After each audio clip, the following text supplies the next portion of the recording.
my name is Known, aka Connor. I also help out over on Spooligans channel. Right now we are currently in the 2007 M3 BMW. We're gonna be heading over to Tim's, the king of Spooligans, and we dropped the motor out of the TI yesterday, and today we are gonna go and hopefully put it in his I want to say it's E30. Can't remember exactly, but it's the green BMW. It's the sedan version, and we're gonna be heading over there. We should be there in about 10 minutes or so, depending on how fast I drive. But I really don't have a whole lot of gas to do that whole driving fast shit right now. Plus, trying to take care of her. Yeah.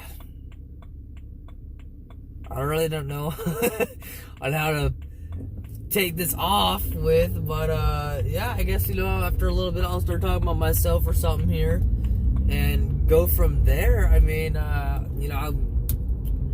been born and raised in Vancouver, Washington. That's where I'm originated from, and that's where we're at.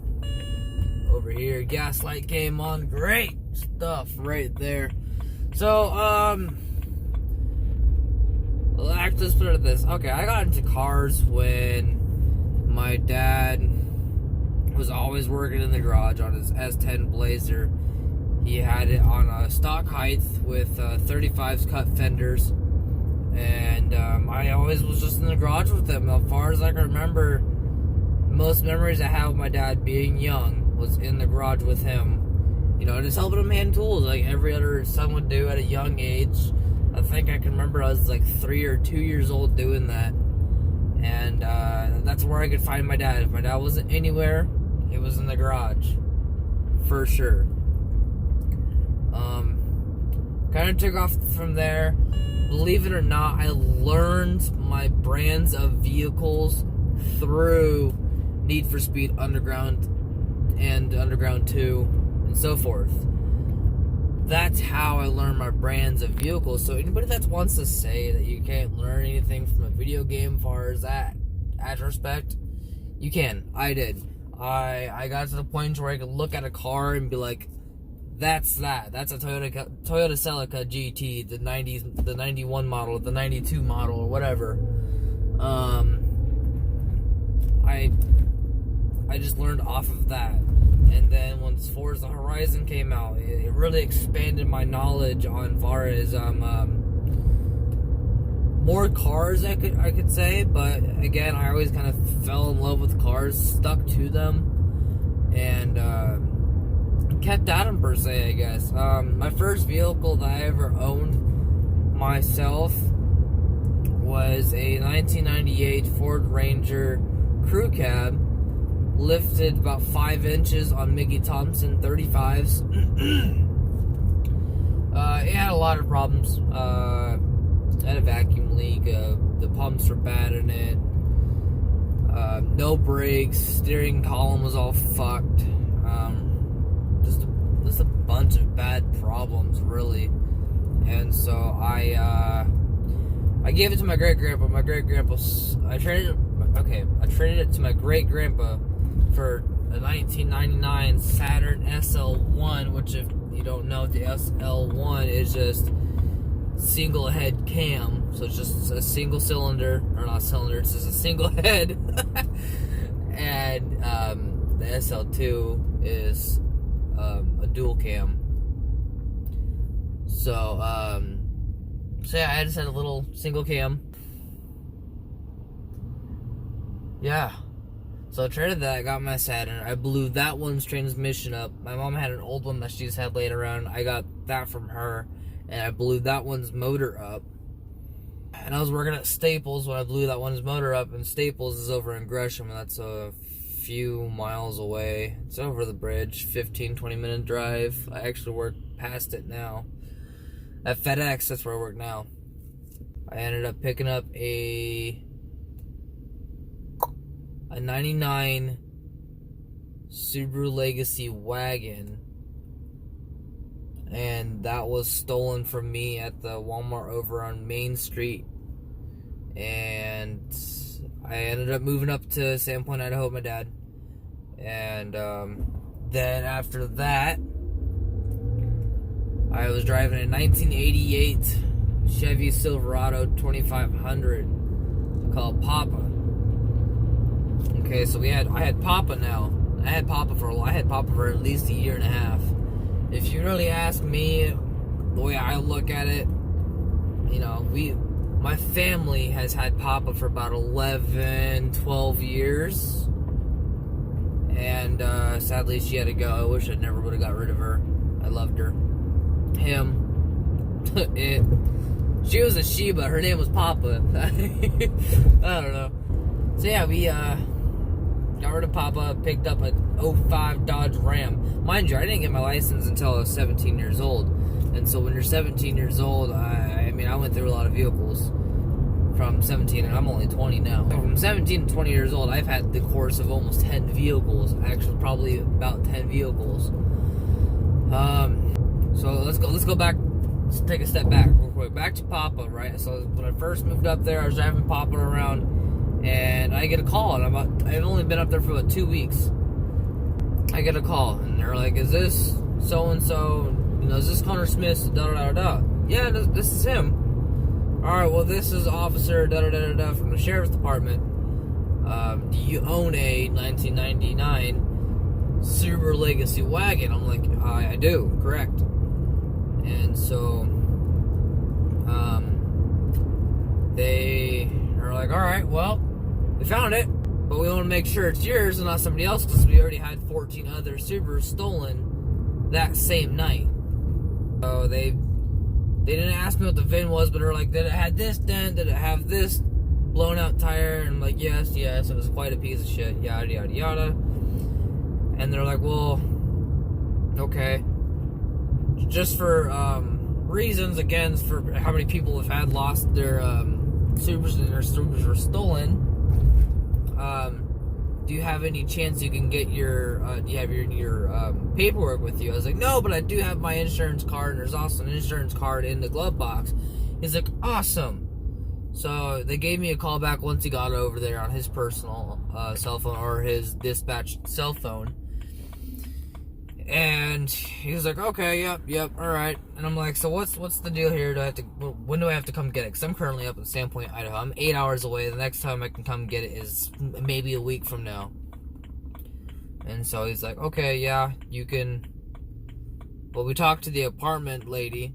And so the whole bullshit about the story is the Walmart it got stolen from, right? There's an apartment right behind it.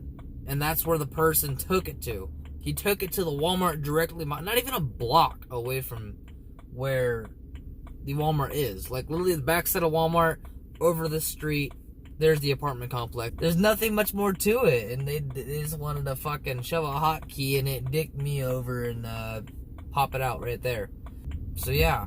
So now I come back down here, I pick it up, and me and my buddy Clay were the ones that fixed it. My Uncle Tim picked up a new ignition for me. Me and Clay are literally, I'm not shitting you guys when I say we are looking like we are stealing it back. We truly look like we were stealing it back. When you have a long flathead screwdriver and a big ass rock in your hand, and you're sitting there pounding on it from the time of 6 to 7 o'clock p.m. till about 5 o'clock a.m. doing all of that just to try and get this whole ignition setup off, and then torn out, and then put back in, and then trying to screw it in the way it's supposed to be. What happened is, so these things are little round heads. There's no Phillips, there's no Star, there's no Allen, there's no nothing. It's just literally a smooth rounded edge, so you have to chisel your way, unscrew it off. And so we were trying to do that, and then we got tired of doing that after doing that for a while, and so we just started pounding it off, because we found out it's made of like lead kind of material. It's just, you can just cut right through it with a flathead and a rock. And honestly, guys, yeah, it took more time than it should have. Yes, we could have got it done sooner than we could have. Yes. But you know, it is what it is. We got it off. We got the other one on. Jimmy rigged it. It was just kind of hanging down there. by my leg. I wish I had zip ties because I could have zip tied it up so it wasn't pulling on wires and stuff like that. And not that it mattered down the story or anything, no. But I did get it fixed by the time I got to my mom's house. So now that we got it started, it fired up great. Let it run for a little bit because the battery was dead. And then we kind of just like a big sigh of relief, and like we just both. So then I go home at 5 a.m. I go to my Clay's house at the time at 5 a.m. and take an hour and a half nap, and then I fly ass home. My dad's on the way from Sandpoint. He called me at 3, saying he's on his way from Sandpoint, Idaho, to come drive up with me, help me move up. And we're actually pulling up at Tim's house right now. And so now I am driving to Sandpoint, right? So I pack all my stuff. I only have an hour and a half of sleep. I have an 8-hour drive ahead of me to go to Sandpoint, Idaho, all in one sitting, so we thought. So first, we go, we start driving. We do stop at Jeremy's. We hang out for a quick second, for like an hour or two, and then we keep going through. So we do hang out at Jeremy's for a quick second, and then we go right through it. Or we flowed through that part of the story. Like I said, we kind of hung out for a second, partied, had a beer or two, and then we are now heading to Idaho. So we're going out. We get about halfway, maybe a little over half, and me and my dad are both pissed tired. My dad drove. He drives for a living, and so he already drove a bunch of hours awake. And then on top of it, comes and picks me up, helps me move, goes and picks up new tires because the person that stole my vehicle destroyed my rear end tires. So I had to get at least 2 new tires for the Subaru. And so that's what we do. We go and get 2 new Subarus, or morning and tired again. We go and get 2 new tires for the Subaru, and then take all my stuff out of my bedroom from my mom's house and put it into my Subaru and in his truck and get it moved to his house on the drive. And from there, that's what we got done. And we get about halfway. We were like, no, we're falling asleep driving. And so we pulled off somewhere, safest way. Just when you get tired, pull off. You're going to hurt yourself and or somebody, and it's not cool. It really isn't. You'll see a lot of speeding in my videos and in Spooligan videos. You see a lot of speeding. You'll see a lot of, per se, reckless driving, but I promise you, these are in safe areas, such as tracks and drag strips as far as speeding and unsafe driving. In no way am I a professional. I'm going to be learning a lot of cool things here. Drifting, drag racing, racing in general. There might be a little bit of street racing. So yeah, that's pretty much what's going to be mostly on this channel. A lot of guns, cars, oh hell, bikes even maybe later on the road once I get some more money. I'm definitely going to be getting a bike. So a lot of bikes, cars, and guns. Camping even maybe, some wheeling. A lot of cool shit. So stick around. I'll finish off the video what happened to the end of the Subaru kind of story. For now though, we're gonna go kick it with the Spooligans and get a little bit of shooting video from them. I would show you the TI. I'll come back a few hours from now and do the TI. And ignore this ugly bump.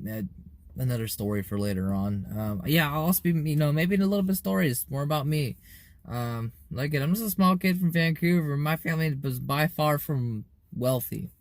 We always had enough to make it by, pretty much, to get some gas in the vehicle, get to work, and some food on the table. That's basically what my family could afford most of my life growing up. We did have quads after a lot of saving up, but I'm by far no wealthy at all. I worked my way up to get to what I have and where I'm at. So I'm just a kid right now that works at FedEx ground, and I have packages and I scan them and I put them on trucks. That's all I do. I mean, come on now. And then got the Dodge Ram through my dad for free. He got it for free. So, by no way or shapes or form it was an '05 Dodge Ram Hemi, can you say that, you know, oh, your parents bought it for you? It was yes and no kind of situation. I have a 6-month-old son. I was the only one working for 5 months, and all my money went to bills and other stuff like that. So, in a sense, I earned it. And even my dad was telling me, you know, you earned this vehicle. Don't feel like you didn't work for it. You earned to have a nice vehicle. And this is for you and your family. So you have a safe family vehicle. Because the 88 was safe, but it was not. So yeah, and then, you know, I sold it to my buddy. You don't need to know the rest of the details. Some things ended up not working out how I expected to be. But in return, I did get this BMW. And you guys will meet my girlfriend later on, hopefully. Probably tomorrow, tonight, when I record this at least. I gotta figure out how to, if I'm gonna edit through my phone for now.